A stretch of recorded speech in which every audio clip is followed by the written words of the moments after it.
এই বদমাস বিড়াল, বদমাস বিড়াল, এত বদমাস, তুই এত বদমাশি কেন করিস রে কুটু?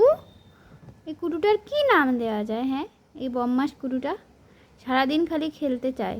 আমাদের বাড়িতে আসা 3 দিন হলো, ওকে আমরা ঝড়ের মধ্যে কুড়িয়ে পেয়েছি। একদম অবস্থা খারাপ ছিল, আর এখন দেখো কত সুন্দর বদমাশি করে খালি সারাদিন। সারাদিন বদমাশি করবি? তুই সারাদিন বদমাশি করবি আমাদের সাথে?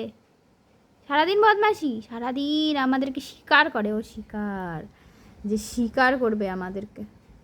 ওরে বাবা, কি বড় বড় নখ! আরে এত কিউট কেন তুই দেখতে? হ্যাঁ রে, এই একটা বিড়াল এত কিউট হয় রে? তুই কি বিড়াল না বাঘ? ওরে বাবারি, কি সুন্দর দেখতে বলো, কি সুন্দর, কি কিউট, কি কিউট! তো নজরের টিকা লাগা দিতে হবে রে, নজরের টিকা দিতে হবে। এই কিউট বিড়াল ছানাটা কারো লাগবে নাকি?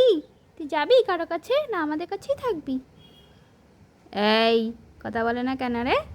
এই, আর বড় বাবুটা কোথায়? বড়টা তো, দাদা কোথায়? দাদা, দাদা ঘুমাচ্ছে? দেখতে এতটুকু হলে কি হবে, সারাদিন বাড়িতে হুড়দুম মাচায় রেখে দিচ্ছে, হুড়দুম মাচাচ্ছে, হুড়দুম। সারাদিন শিকার, সারাদিন শিকার করবে, শিকার, সারাদিন শিকার। এই যে না, হাড়টা শিকার করতে হবে তার।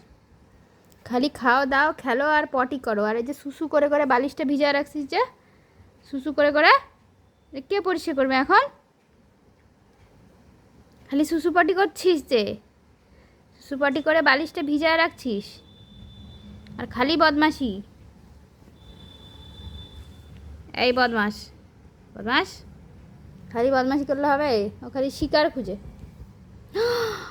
করে নিল, আমাকে খায় নিল রে, খায় নিল।